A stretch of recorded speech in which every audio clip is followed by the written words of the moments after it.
Ghost stories are the most popular types of stories to talk about in the curious world that we live in.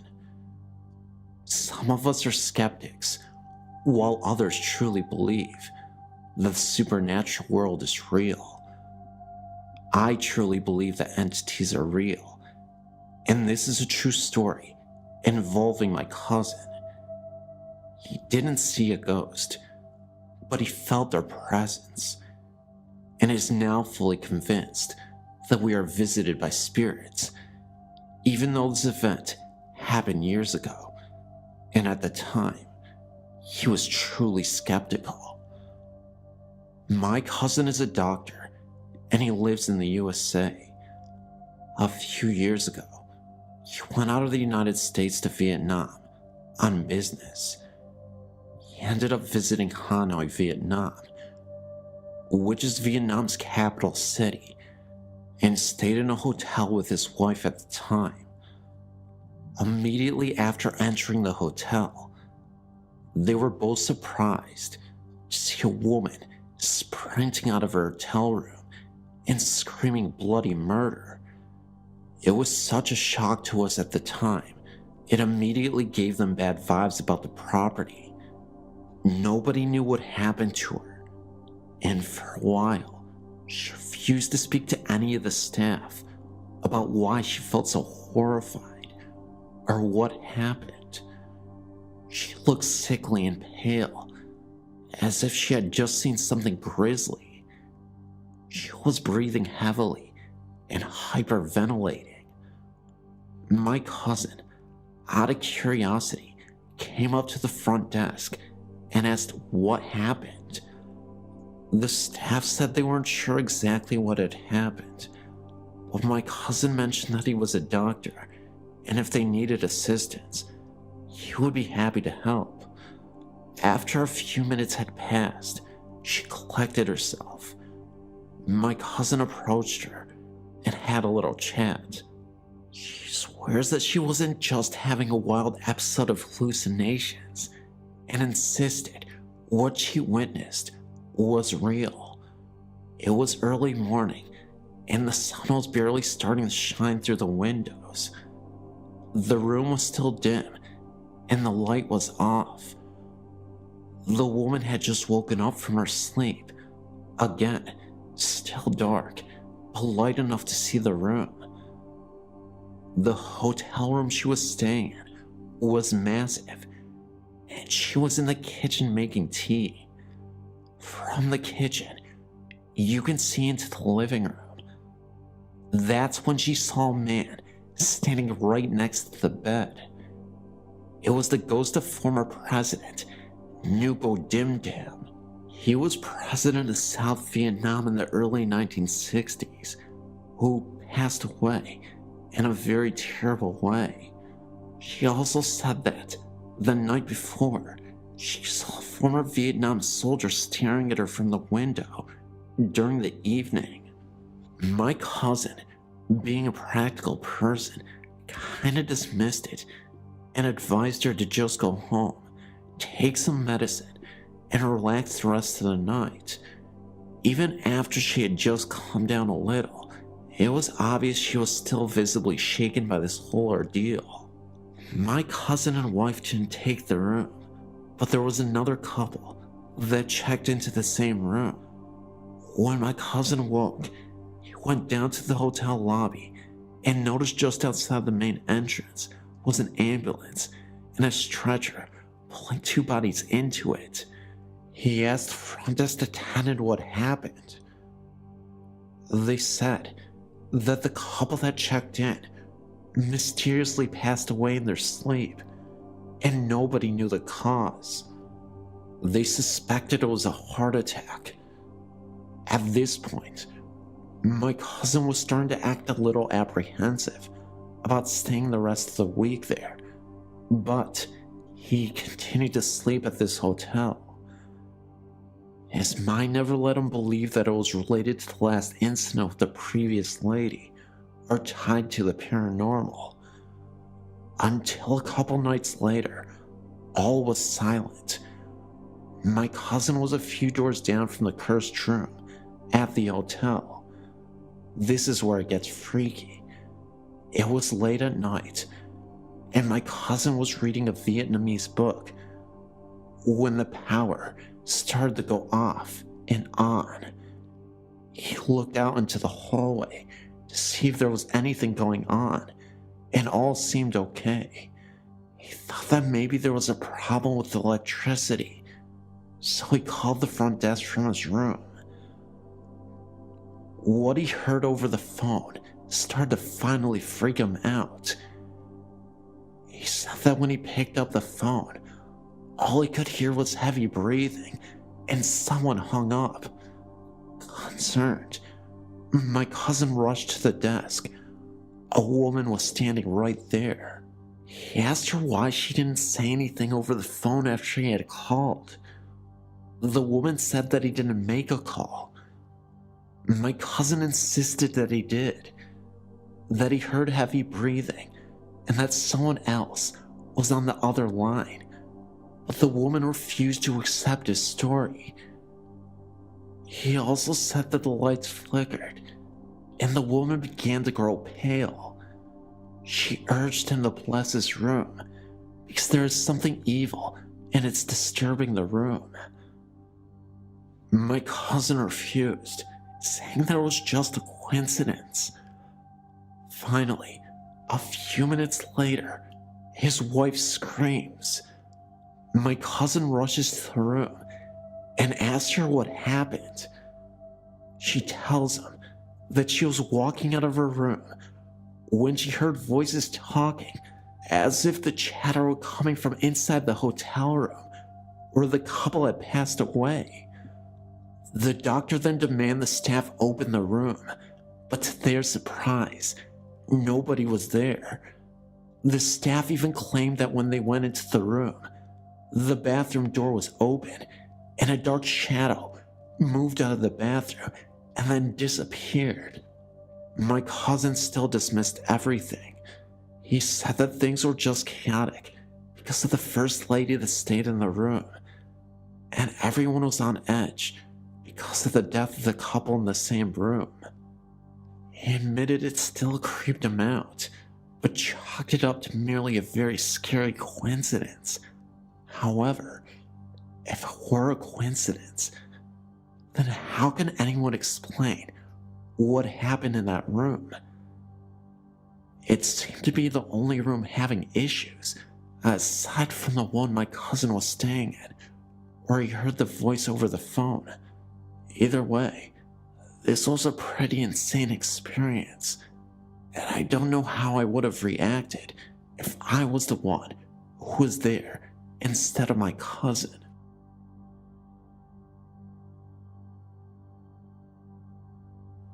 I don't remember the year that this happened, nor the age that I was. I still remember it though, as if it were yesterday. So, my aunt just got a new computer. She was never a technology ace or anything, so she had no idea how to get it started. When all else fails, call my mother.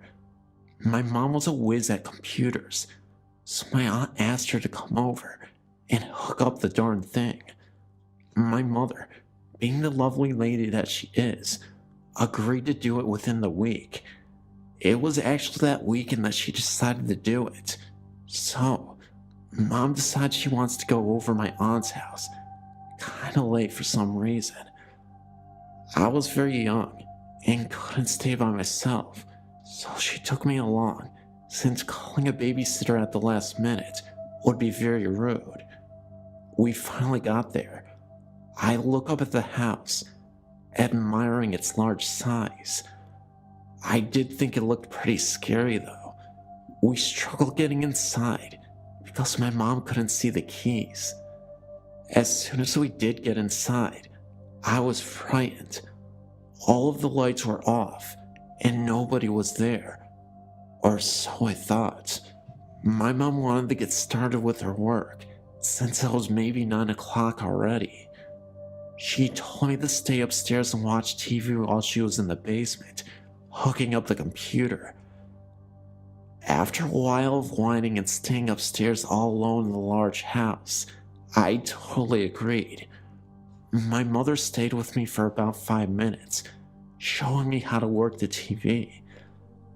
I begged and pleaded for her not to go, but it was her duty as a sister to fix the computer. She finally went downstairs, and I was left alone in the huge living room. I decided to turn on the cartoons, thinking it would cheer me up a little. I finally started to calm down and even laughed at the silliness of the cartoons. Then, all of a sudden, I heard the loud noises in the kitchen. Apparently, my mom didn't hear it, and to me, she was God, so anything she said went. After she said nothing, I proceeded to ignore the noise, but then it happened again. I ignored it. It happened again. I ignored it again. It happened once more. By that time, I was so annoyed at the noise because it was disturbing my cartoons.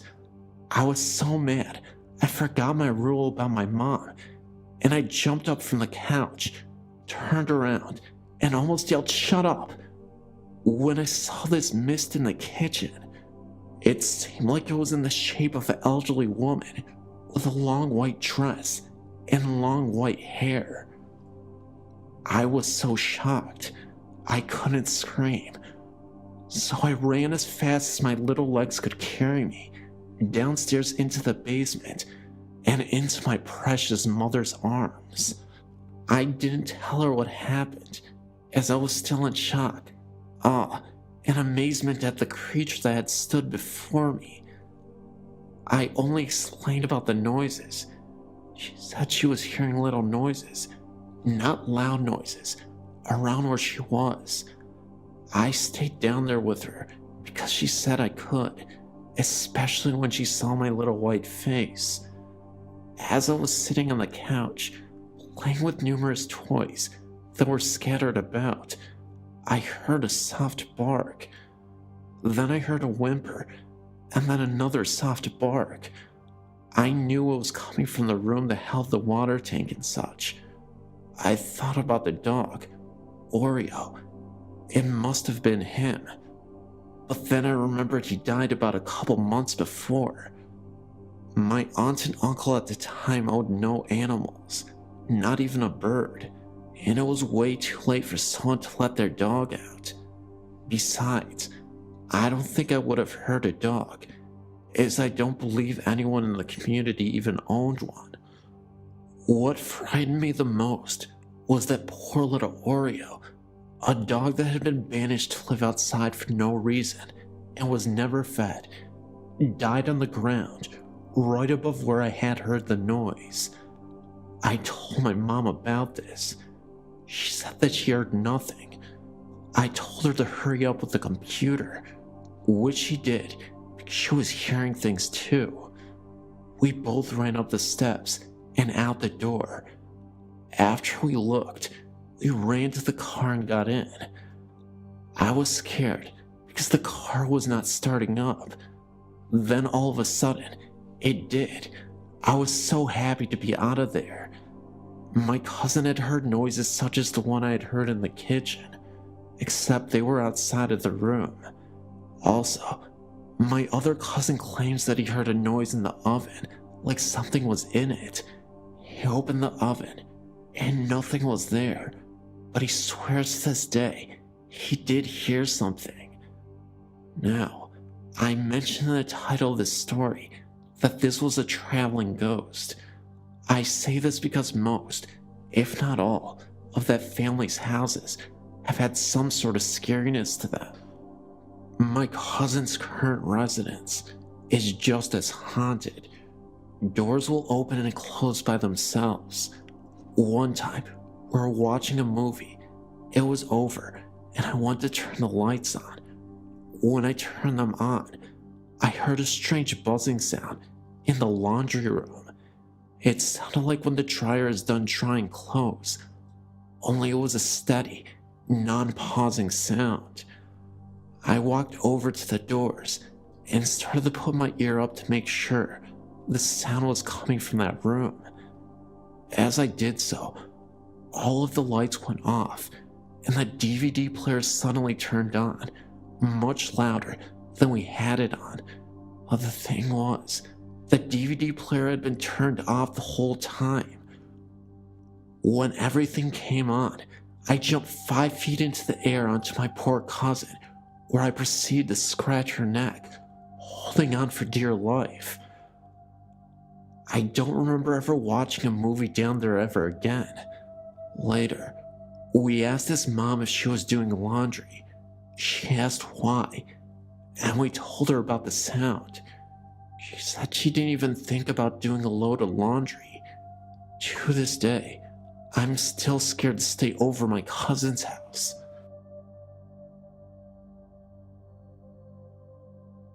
When my sister and I were young, we lived in a newer duplex in California.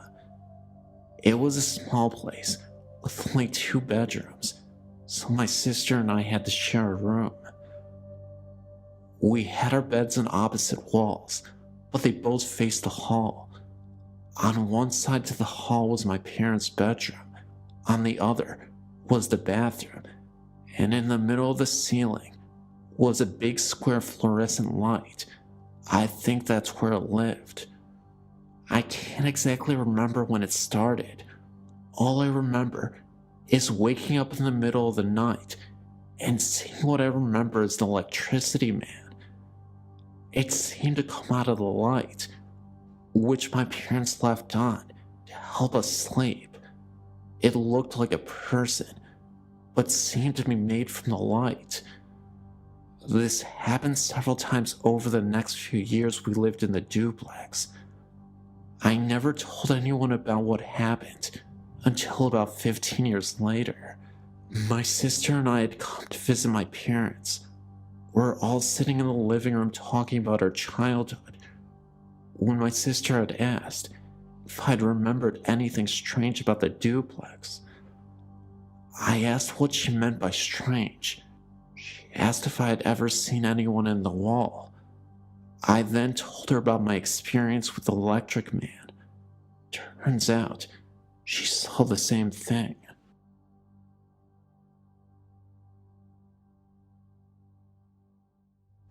This is an old story, pushed out of my mind for years and years.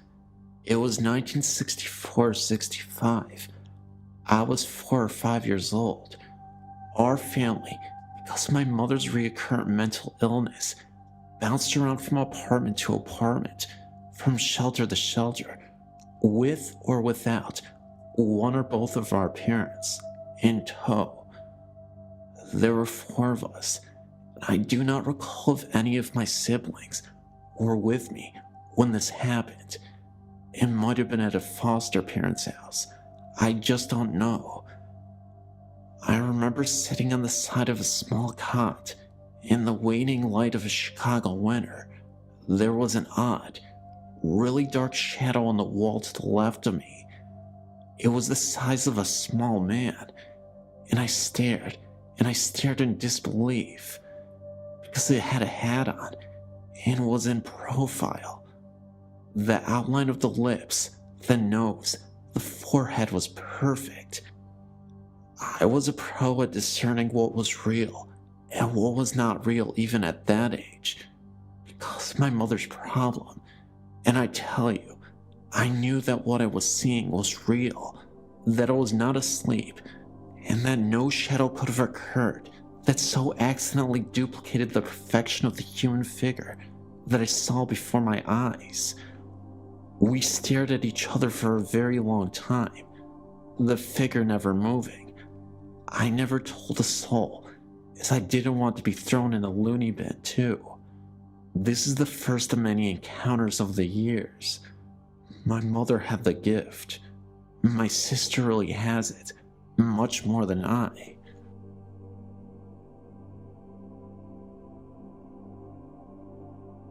About 18 years ago, I was in the Jacksonville cemetery with my husband and 3-year-old son. We were reading headstones. I believe it was in June, or July. The sun was out, and there was not a cloud in the sky. As we were walking through the headstones, we saw a woman walk through the trees. Both my husband and I saw her. We thought there was something odd about her, but couldn't figure out what exactly though.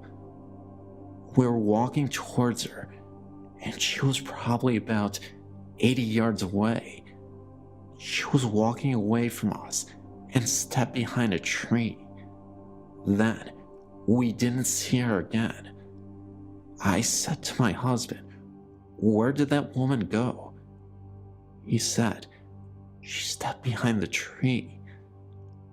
We continued to walk towards the spot where we saw her. All of a sudden, rain poured down on our heads. We both looked up into the blue sky, and water continued to drench us. We ran back towards the car, and it was like the rain just disappeared. We got back to our car, and we were all soaking wet. The sky was still blue. We left right away.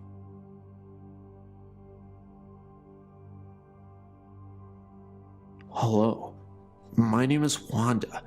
I've experienced a few things in my lifetime. This one recently, not scary or anything, but just strange. I lost a pet 2 years ago when he was still a puppy. Bernie got hit by a car and died all alone on the road while at my mother's care. I came home from work and we buried him. My brother and I loved him so much, I painted a stone on his grave that I'd done 1 year. Well, like I said, that was 2 years ago, and twice recently, I've experienced the oddest sensations. Both times I was laying in my bed trying to fall asleep when I felt something like little feet walking up my leg and settling in down around my knee area, like a cat curling up or a small dog. It felt so real, but I tried to explain it away, thinking maybe my circulation was doing something weird to my leg. Then a couple weeks later, it happened again. It walked up my leg and curled up on my knee area. This time, I had no delusions. I was sure it was Bernie, who came back to lay down and be with me. Since then, I shared my experience with a girlfriend, and she claims that when she spent the night here on my couch, she felt the same thing. We even got a ghost picture. My sister's dog was here, and my friend Yuri took a picture with her disc camera of the dog, and there's a big white circular mass over the dog with what looks to be a foot appearing, or taking shape rather. I've no doubt it's Bernie, and he's been playing with that dog even as spirit. Sign me up as a believer. Yours truly. This actually began here in Lazuka, the capital of Zambia, back in 1983 when I was a young girl of 5. For some reason, I always woke at 3 a.m. on the dot whilst living at our home at the time, and found myself walking down the hallway. We had security lights in the garden, therefore shadows would play off trees, bushes, and windows onto the interior walls of the house, like a Russian puppet show. With a security guard present each night, I would think the shadowy shape of a man appearing or disappearing suddenly was simply that, our guard doing the rounds. It wasn't until one final night, after my usual check of the houses, I was walking back to my room when I just felt something behind me. Wish I hadn't, because the shadowy figure of a man was right behind me, away from the walls and lights, but very distinctive. I was scared, but to be honest, looking back now, cannot even remember feeling evil. Just curiosity. A few months after, I started experiencing visions and dreams. I would start having a dream of a little funny white man standing in my doorway, looking at me with a mean little grin on his face. Then, he would walk off in the direction of my brother's room, whereby I once woke up to hear my brother screaming for my mom, saying there was something in his room. This experience happened only once, but the dreams of this little man continued. When we moved to the UK in 1986, my final experience occurred with this man. I heard my name being called from downstairs. When I reached the top of the stairs from my bedroom, looking down into the pitch black, and feeling utter malevolence directed at me, I couldn't see anything, but it was the same sensation I feel when dreaming of the white man. Let's just say at the age of 11, I had the good sense not to investigate. After that, I stopped experiencing little white man, but I feel I became susceptible to other things from then on. Our house in the UK is set on what was once the Bean Oak Estate Farm. It's said that a mass grave of 1800s cholera victims lies within the vicinity of our estate, which could explain the experience, and not just for me. Our cat would get spooked, and my mother was terrified one night. Our cat would suddenly sit up and stare at the corner of the room, or the doorway, or an armchair, and suddenly start to growl and raise his hackles. Then he would move his head as though watching something walk through the room. It frightened me one night when he sat up from my lap and dug his claws into my thighs. The growling reached a crescendo, as though he was going into battle with another Tom. I got so spooked, I left the room and went upstairs. My cat had left via the cat flap into the night. He wouldn't come back until the morning. What really spooked me the most was, this also happened during the day one February morning. I can handle the nighttime frights because of the sense of normality when the sun rises. But when you are invaded during the day, all your security is shattered. My brother and I both experienced what is now learned a sleep paralysis event at exactly the same time, one night. Both of us also witnessed just before a sudden flash of brilliant blue. For two people of differing sexes to experience exactly the same time makes it disturbing, and we still discuss it today. My other experience of sleep paralysis was when I was fully awake. Lying on my tummy reading a book on my bed, I suddenly had the overwhelming terror swamp me from my feet upwards, and I couldn't move. Then, at the foot of my bed, I could feel as though someone was taking a step onto the mattress between both feet. When I could finally move, I turned around to see an indentation of a foot where the sensation was. Thank you for taking your time to read my experiences, for that is all I can call them. I did have one other experience, but it's too terrifying to write down, and causes me fear, even to this day. When I was 6 or 7 months pregnant with my son Anthony, I had a terrifying nightmare. I believe this nightmare was a portal to the afterlife, that what I saw was in fact a ghost trying to communicate with me. Every night I would sleep with the bedroom door half open, and also had the hallway light on, just because of the weird and bizarre events that would occur in this old home. I'd always thought I'd hear laughter during the day, sounds of doors opening and closing, and other little things that made me convinced my house was haunted. One evening, I swore I saw a small dark shadow figure float into the kitchen from my bedroom. It happened so fast, I didn't have much time to process it. My nightmare was very similar to this experience. I was convinced that I woke up in my bed before, At least at the time I thought I was conscious. I was glued to my bed, couldn't move at all, virtually paralyzed. I started hearing strange noises, like a gargling coming from the hallway outside of my room. I remember struggling to open and close my eyes. All of a sudden, I was able to focus my eyes and move my head where I could see that the door was open. I saw this little girl standing in my doorway. She was a black shadow from 5 feet away from my bed. She approached closer to me, all while I was still paralyzed and couldn't move. The black shadow whispered, "Don't be scared, I'll be home soon." That's when I woke up, sweating and screaming. Even after realizing it was a nightmare, I could still feel the presence of the shadow in that house. The same girl from my nightmare. I thought it was a bit ridiculous, because I knew at that point, my mind had just conjured this up in my head, even with all the previous signs of ghostly activity.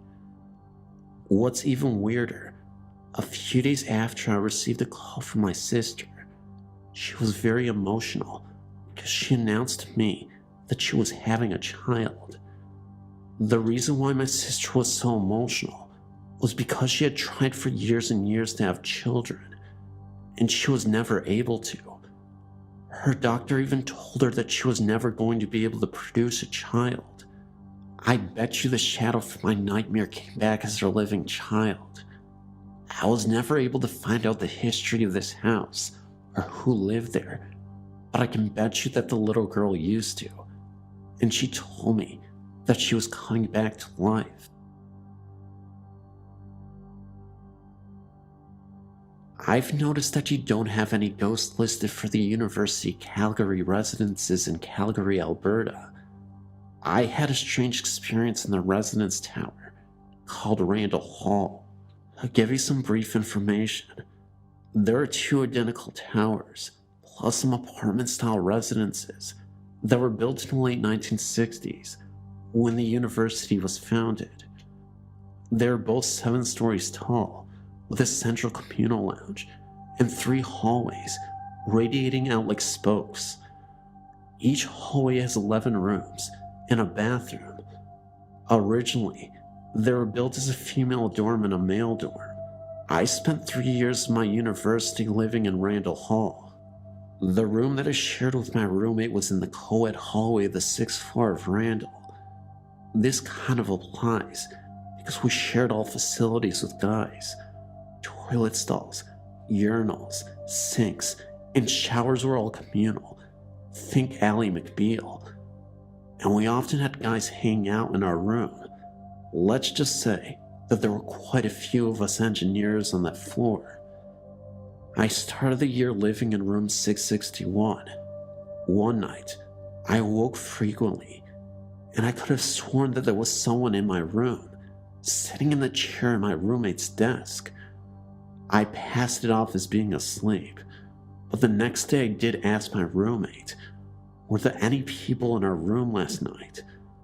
All she said was, "Yeah, I thought that one of the guys had come in during the night." Weird. Anyway, a little later in the year, I moved into room 557, on the same side of the hallway, 2 doors down. We started noticing that in the common room, which was a large open area in the center of the spokes, one of the elevators would often come up to our floor on its own accord, open, close, then go back down to the main floor. Sometimes it would stay on our floor with the door open for almost an hour before going back down. My real experience came during reading break. I guess your guys' equivalent to spring break, only we have ours in early to mid-February, and most people leave because the skiing's awesome in the Rockies, only a few hours away. In our hallway, the only people not gone was me, my roommate, the girls across the hall, and the girl at the end of the hall, on our side by the fire escape. To start my real story, I'll give you guys a little explanation about how our room was laid out. If you walk into the door from the hallway, there's a closet on each side that extends about 2 feet into the room, that goes all the way to each wall. No doors in the closets. The room is approximately square. My roommate's bed was against the left wall, with her desk against the window, directly across the door, and the chair between her headboard and the desk. My bed was against the window, with the headboard against the right wall, with my desk along the right wall. I awoke one night because I swore that the door to our room had opened, and that one of the guys from the guy's wing had come in. He had gone on a date that night and was a close friend. I looked over at my roommate's bed, and it looked like this guy was whispering something to her. I found it kind of creepy though, that instead of crouching by her bed like a normal person would do, he was standing with his legs straight, bent at the waist, with his face about 2 inches from hers. Now, I got kind of pissed off because it was the middle of the night and this guy had come in to tell Lauren about his date. I wanted to see what time it was, so I sat up in bed so I could see around my desk to my alarm clock, which was on a dresser in the closet. It was 2:30-ish in the morning, so I turned my head to yell or whisper strongly at this guy. Then I realized it wasn't who I thought it was. This is the creepy part. He stayed bent over my roommate in the same position, but slowly turned his head to look at me. While he was turning his head, this grin spread across his face. One could interpret this grin as malevolent. I sure did at the time. Then he slowly stood straight up and took a few steps backward towards the closet, folded his arms across his chest, and looked at me with the same scary grin on his face. It was strange because really, he had no facial features. Nothing of a face that I could see, except for this grin that I could more sense than see. Well, that was enough for me. Like any 20 going on 6-year-old, I dove beneath the covers of my bed and stayed there all night. This was very hard to do, since the heating is very efficient in those buildings, and most of the rooms are usually hot enough to be in shorts and tanks in. Anyway, I didn't sleep again that night. After a week or so, thinking about this experience, having insomnia, and sleeping with the light on, I have second thoughts on what was going on there.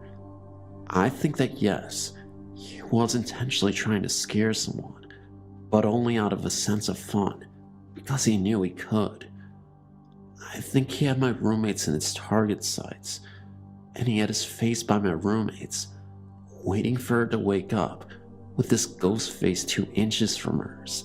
Well, you could wake my roommate up with a cherry bomb when she's sleeping, never mind waking to a ghostly presence like so many of us do. Instead, I woke up, and his grin was more of a, finally, someone's awake that I can scare grin. So that was it, other than the knocking, which is actually quite funny. It was about 2 days after my experience, when all 3 of our rooms got simultaneous knocks at 5:30 in the morning. My roommate got up to answer the door and scared the crap out of both her and the girl directly across from her by opening the door at the exact same time. Also, the girl at the end of the hall had her head out of the door, asking if someone had knocked. There was no one in the hall, and no way someone could have left without us hearing. The door into the central common room was on a mnemonic hinge and made a whining noise when you opened it. The door to the fire escape at the other end makes a crap load of noise, which echoes through the floors. The door to the bathroom also has a mnemonic hinge and bangs when it closes. Anyway, to close this outrageously long story out, I worked for housekeeping during the summer because the residents are rented out like hotel rooms. I didn't go back home in the summer. I was talking with the cleaner from the 6th floor while doing laundry one day. She related that she has had experiences with this guy over the last few years. She was cleaning a room after move out and had the door propped open with a garbage can. A guy poked his head around the door, looked her in the eye, kicked the garbage out from in front of the door, and slammed it. There was no one there when she went to look. There are rumors that a guy got really stressed out during exams in the 80s and threw himself off the roof into the parking lot. I've not substantiated his claims, so who knows. I do know that the roofs are now off limits to students, whereas they weren't in the past. The cleaner says that he is quite shy and is only seen during summer, Christmas, on reading breaks, never when the residences are filled with people.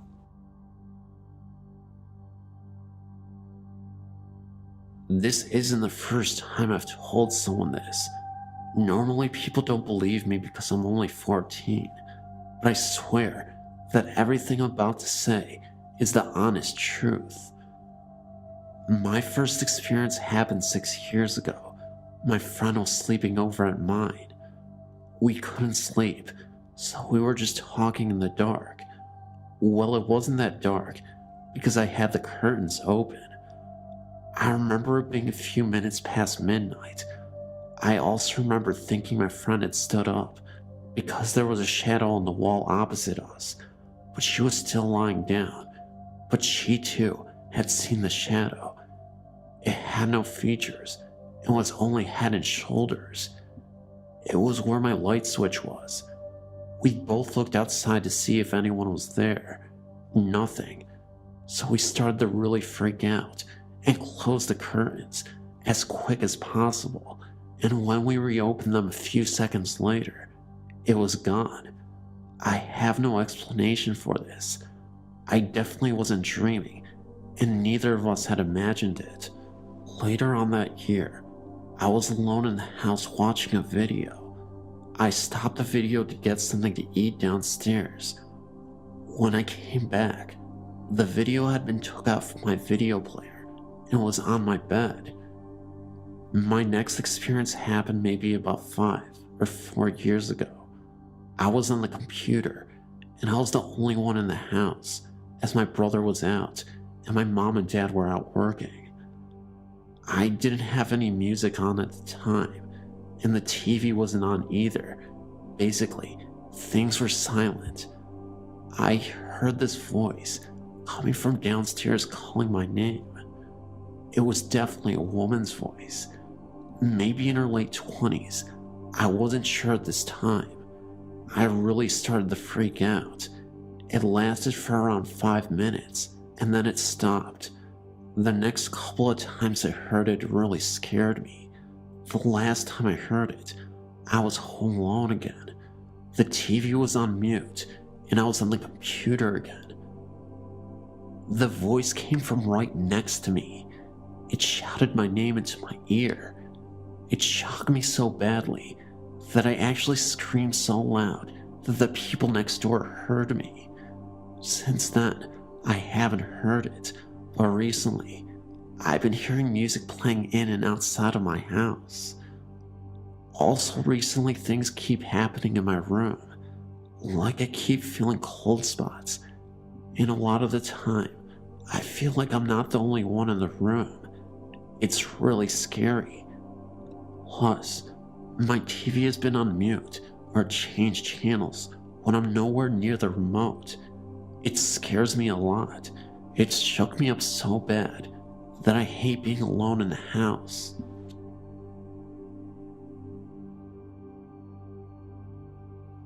This occurred roughly 20 years ago when I was 19 or 20, and I was sleeping over at my boyfriend's apartment in Spring Valley, California. My boyfriend left for work by 4 a.m., and I was alone in the apartment. This one morning after he left, I woke on my back to a heaviness in the room. It was still dark, but becoming dawn. I looked to my right, and standing next to me by the bed was this tall black shrouded shadow entity. I was terrified. I could feel its presence surrounding me. Then, it spoke. I was lying there wide-eyed and in shock. I'm not still sure how I heard it. Was it audible, or just in my head? The voice was deep and gruff, and asked, "What are you doing here?" I'm familiar with some experiences with the paranormal, just never had it been so terrifying. I closed my eyes and began the Lord's Prayer. By the last words, "Deliver me from evil, Amen," the room had cleared. I felt the change immediately, and when I reopened my eyes, all was normal again. I told my boyfriend later that day, and he thought it was his deceased grandfather being curious.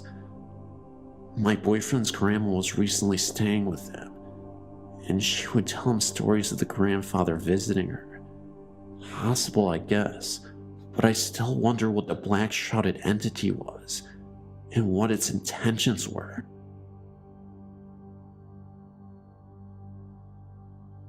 For many years, I had a gray cat named Kitty. Kitty didn't like many people. She mainly only liked me. She always slept up against my legs at night, on the outside of the covers. She loved to be close to me. After she died, I was absolutely miserable.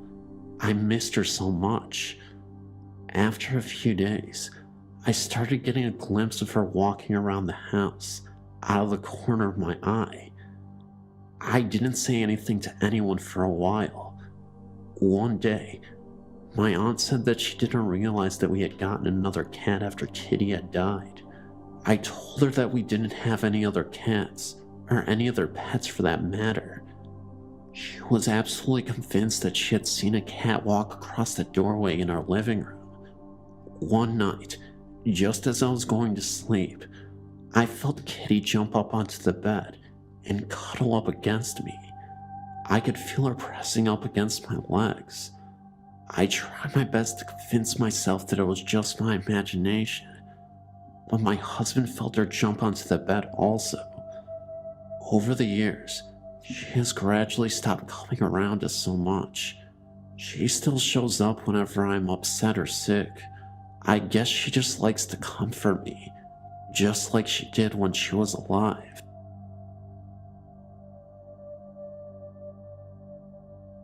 Hello. I grew up in an old apartment building in the Fordham Hills section of the Bronx.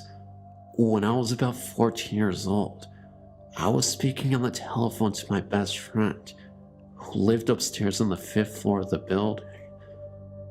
My apartment was on the 2nd floor. My friend said that she was going to go down to my apartment in a few minutes. As soon as I hung up the telephone, there was a knock on the door. I wondered how my friend could have possibly made it down 3 flights of stairs so quickly. As we hung up the phone that second, I went to the door and looked out at the peephole to see if it was her. There, at the door, stood a tall young-looking man, wearing a ruffled white shirt, a thick black belt, black pants, and black boots that went almost to his knees. Hanging from the side of his belt was a sword or a saber. As I stared at him, it appeared as though he was looking right at me with piercing blue eyes, even though the door was between us. I then noticed that I could see the number on the apartment door across from mine through his shirt. I quickly ran from the door, realizing what I had seen, thoroughly frightened, and called my friend, asking her to hurry and come down as I was alone in the house. I will never forget it for as long as I live. I did some research and learned that there was Revolutionary battles on in a Mug Fordham Hill. I came to the conclusion that the ghost was a Revolutionary War soldier, probably British from the clothing. I only wish I could learn more. Nothing occurred for the rest of the time that I lived in that apartment. Thanks for having a great site where people can share their experiences.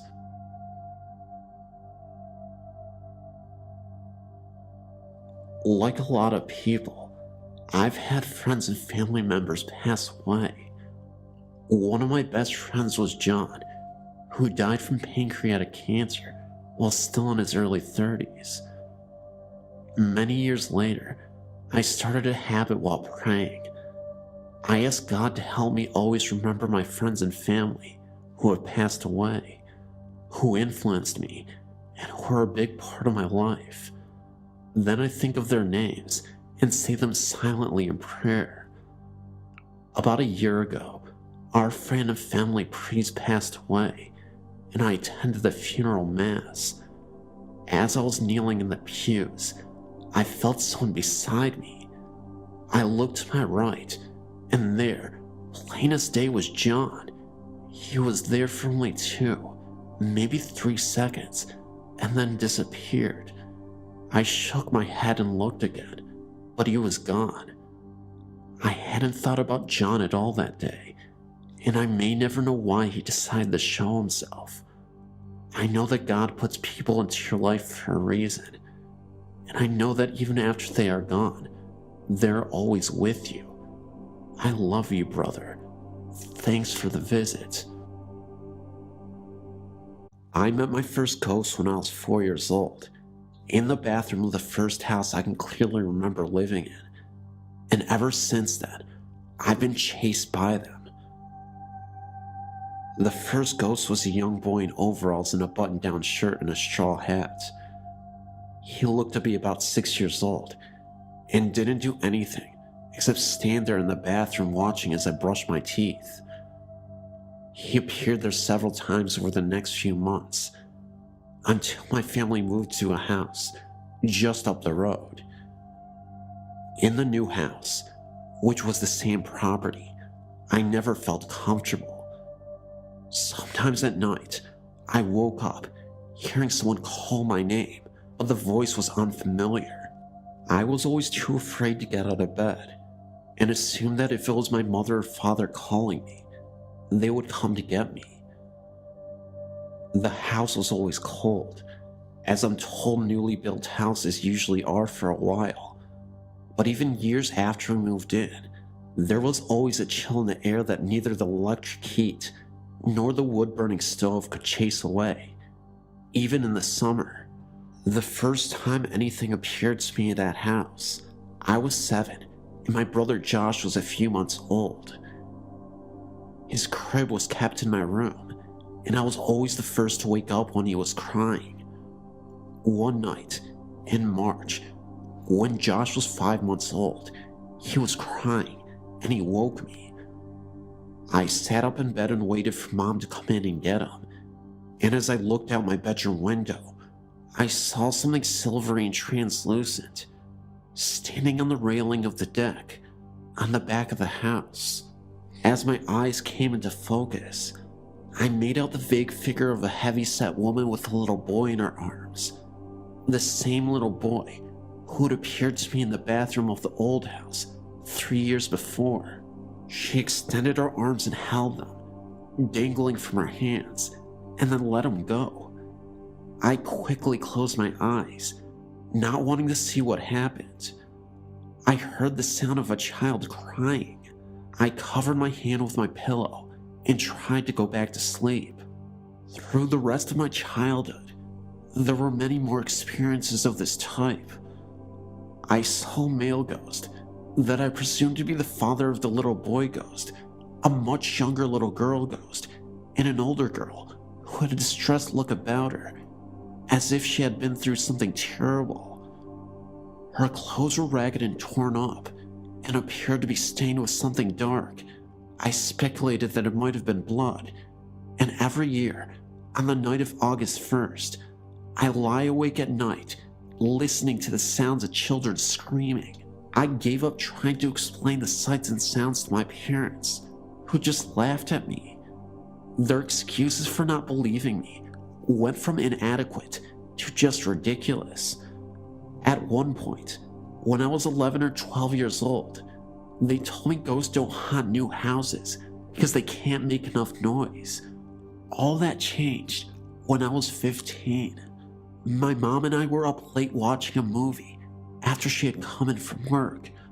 Around 2 a.m., she drifted off to sleep, and I went to the kitchen for a glass of water. When I came back, she was sitting bolt upright on the couch where she had been lying asleep. Her eyes were wide and fearful, and she was pointing at the front window. I followed her gaze, and in the light on the front porch, I saw the shadow of a man hanging from a rope. Together, Mom and I opened the front door to investigate, but nothing was there. Mom was proactive. She began researching the farm we lived on, desperate to find any reason for the hauntings we were experiencing. In the meantime, I experienced more and more alarming sightings. I found old toys under my bed, ragdolls with button eyes that were pulled loose, and wooden pop guns and handmade bears, all of them dirty and obviously ancient. The two small children kept appearing wherever I was, calling my name and tugging on my clothes. The most frightening thing happened a few weeks before I left for college. I was packing up my books and CDs and felt an unwelcome chill. It was early August again, about the same time I always had the most intense experiences. I stood up and moved the box I was packing, and when I turned around, I saw a large man in the corner of my room. He was different from any of the other ghosts I had seen, with a darker coloring and sharper, more defined details. He was wearing dark clothes and had his back turned towards me. I looked closely and saw that there was someone with him, someone he backed into the corner, the older girl from the family of ghosts I'd been seeing for years.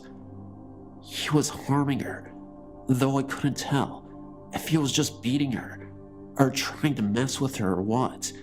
But she was crying and screaming, and it was absolutely bone-chilling.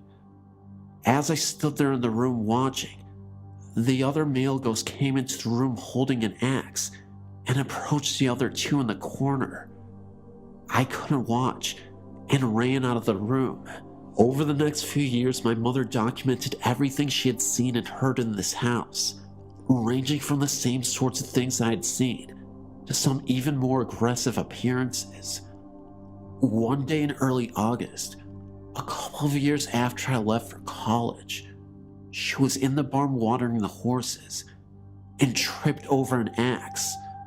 Later that same year, she was cleaning out the basement and came across a rope that none of our family had put there.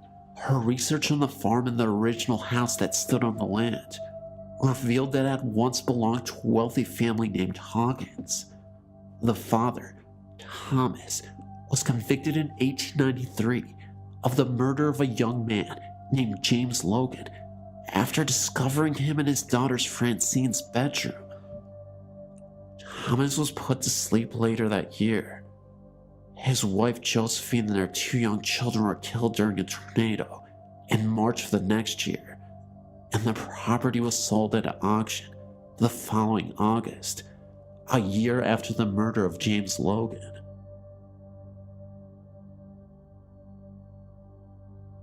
I've seen and heard ghosts for many years, ever since I was a small child. These are a series of ghost stories that you probably haven't heard. Forgive me, the formatting is a little different, and it's scattered, and the writing isn't very good, but I think you'll get the gist of it. This one occurred in Elong Road, Croydon, Surrey. That's England. My mother saw and heard a little boy walking up the road and singing. He then walked up a pile of sand and disappeared through a wall in a different city in Surrey. I saw two ghosts there, next to the chalk pits. The first appeared and disappeared. It was an old man in brown. The second was younger, and it appeared and disappeared twice before my eyes. Two people walking towards me walked right through him and didn't see him at all. It was very eerie. My sister and I saw the apparition of a man in dark clothes and wearing a hat, standing in our bedroom. The room was cold and eerie. We were both very frightened. Several months later, my sister saw a girl with a Scotty dog come in the front door and walk up the stairs. There was nobody there when she went to investigate. In this next small tale, this event occurred in Eversfield's old people's home. It's in Surrey. In the caretaker's house, and in the house next door, there were noises heard when nobody was around. Blood dripping through the ceiling onto mirrors, which could never be cleaned. They also heard the sounds of coat hangers being rattled about next door when nobody was in the house. Doors would open and shut violently. A bed moved away from the wall, silently, while the room was full of people. You could also hear the sounds of women's voices downstairs, of laughter and chatter. When you open the door to listen, it then goes silent. The lights swing violently as though there is a strong wind, but there is no wind to be seen, or felt for that matter. At the Reigate Parish School, now converted into houses and flats, the sounds of children playing and talking can be heard. I don't mean the voices of the children while they're still in school.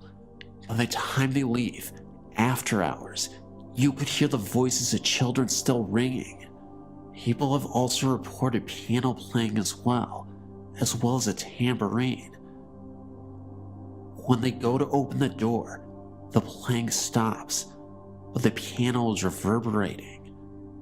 On the road of Wallfield Annex, Reigate Road, there's an extremely haunted house now, also converted to flats. The ghost of a man in period costume stands at the window on a full moon. I've had the privilege of staying the night at these flats before, and let me tell you, the ghost is a real thing. He's aware that you are watching him, and each night he gets closer to your bed. One night, he was peering into my face, and he winked at me before disappearing. Apparently, the house was owned by artists who like to paint by the light of the moon, which may explain the haunting. There were times where my daughter had certain experiences as well.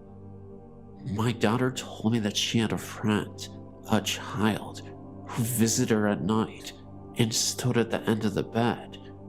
Obviously, she's referring to a ghost. This house is a Gregorian mansion, and you can feel its history. It's a very spiritual house. I often dream of this house.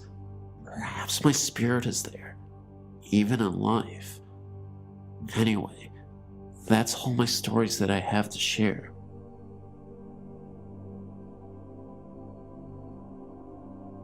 I work really early in the morning, so by the time I get off work and head home, I'm really tired. I was sneaking in a nap before my husband came home. I've seen some unexplained things when I was younger, but I've never had this happen to me. This was in my parents' basement because at that time, my husband and I were building a home. When I think about it, the dogs never came down in the room. They hated it down there. Anyways, like I said, I was taking a nap. I remember waking up in complete horror. I was being attacked. By this I mean, this shadow figure was trying to get at me while I was asleep. It started at the foot of my bed, and I was kicking my feet at it to get away from me. It then moved up right next to me. I could feel it trying to touch me, and that horrified me. Something about this thing was not right. I was still kicking my legs at it. I remember thinking in my head, no, no. I then sat up straight in bed and looked around. Nothing was there. My heart was pounding and I was sweating. I didn't know what to think. I still don't. I wasn't fully awake during this fight to keep the shadow away from me. I guess I could have been dreaming, but it felt so real.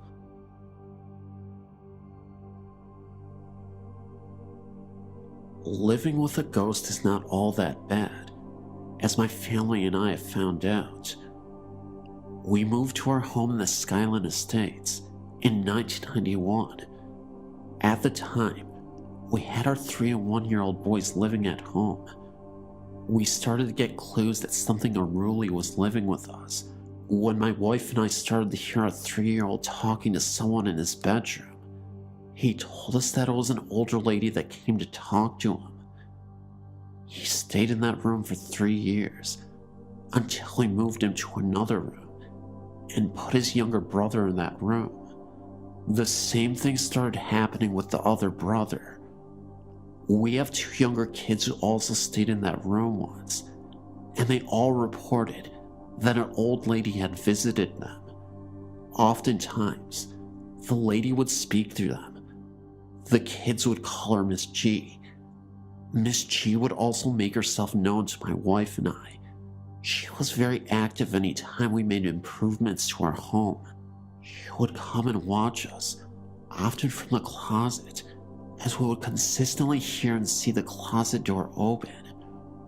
One time, my wife even swore that she saw a floating face there as she was cleaning.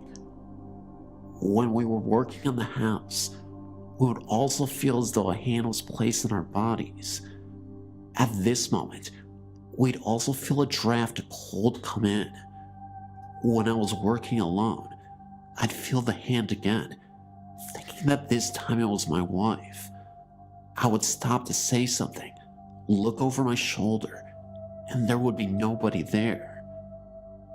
This happens to my wife too. She would think I was touching her as well. I saw Miss G once in 1993. I was sitting in the living room late at night. I remember I had the doors leading to the living room closed. A short moment later, I heard what I thought was the sound of my wife walking behind the door. I turned to look back and saw the silhouette of a figure walk by.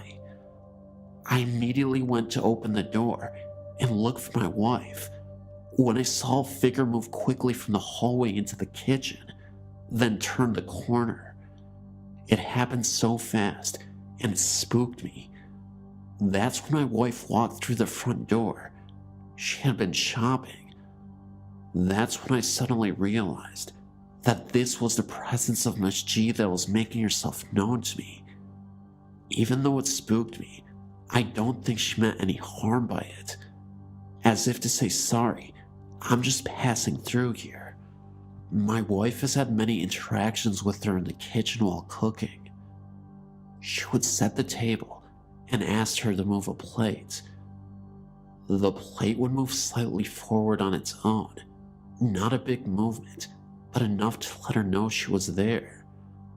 After these encounters, we did some research about who our ghostly ghost really was. We found out that an older lady had the house built as her dream home to retire in.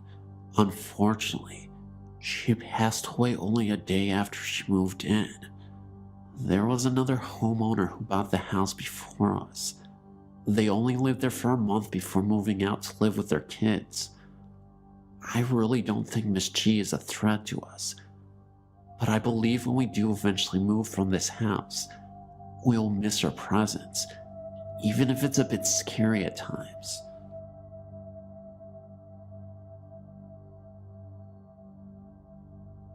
My name is Stacy, and I reside in Brownsville, Texas, approximately 2 minutes from the international bridge into Mexico.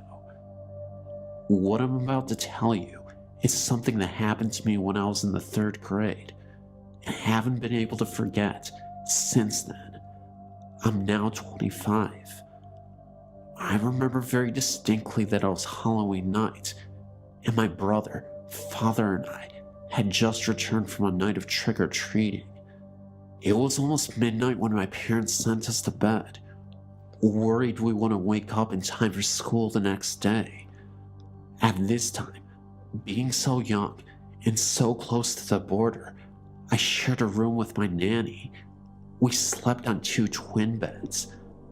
Mine was situated right under a window to my left, and my feet pointed towards an adjoining room we called the laundry room that also doubled as a closet.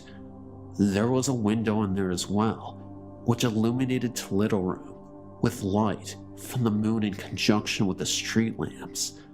At this time, our house didn't have central air, so we slept with the windows open and a floor oscillating fan. I'd been asleep for a while, and I woke up because I felt hot and looked at the fan as the blades had a tendency to jam. As I had suspected, the fan wasn't working, and I stared at the ceiling, contemplating going to the kitchen for a glass of water. While doing so, I happened to glance into the closet, and standing in front of the washer was the figure of a man dressed all in black and wearing some type of hat, a fedora maybe. Also, his face was not visible to me at all, and all I could see was the black underneath his hat. He was chuckling, but at the same time, I thought it was the most horrifying noise in the world. He started to talk, very casually, about how he was going to get me and my family. I snapped, and finally I realized that this wasn't supposed to be happening. He wasn't supposed to be there. Where was his face? I jumped up from the bed and sprinted to the door, hoping at the same time, not wanting anything to be able to reach out and grab me. I could still hear him laughing, and I felt him getting closer. By the way, when he said all those things to me, it was like a telepathic thing. I don't know if you understand that, but that's the best way I can describe it. I then noticed a faint banging that kept getting louder as I got closer to the door. I then realized it was my brother banging on his wall. That was when I realized that I was screaming at the top of my lungs. I reached the door, and no matter how hard I pulled on it, it wouldn't open. I also tried turning on the lights. I had a dimmer, and I kept turning the knob, but it wouldn't turn on. Suddenly, my nanny woke up and yelled at me to stop screaming and asking me what was wrong. Was I crazy? Then, just as suddenly as it had began, the laughing and the whispering and everything else stopped. The door opened and the light turned on. My parents had no idea what was going on because their room was at the other side of the house. My nanny still tells me that I was white as a ghost, and as soon as she touched me, I fainted. Needless to say, I was not able to go to school the next day.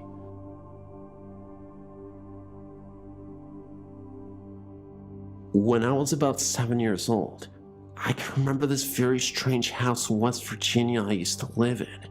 First, it started with my brothers and sisters and I. We all had one bedroom upstairs we slept in, and one night, waking up, I saw a strange figure of a little child by our bed. I recall turning the opposite way and holding on to my older sister. Being that age, I never thought nothing of it until about 8 years later my family and I moved out, and we were talking about how nice it was to live there, and my mother and father were telling us if we only knew the strange things that they had seen and heard. My father said he woke up one night seeing a little child and thinking it was one of us, and he said go back to bed. The figure never moved, so we sat up from the bed realizing it was a shadow figure and not one of us. And when we went to wake my mother up, it was gone. And other times, here my mother would get up in the middle of the night and see that figure all the time, thinking it was okay.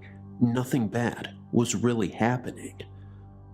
A few months after that, he heard loud noises, like a baby crying. He said it sounded like it was coming from the wall. My father would really have loved to know about the spirits, but my mother really wanted to move. It's funny when you are little, you really don't know what's going on.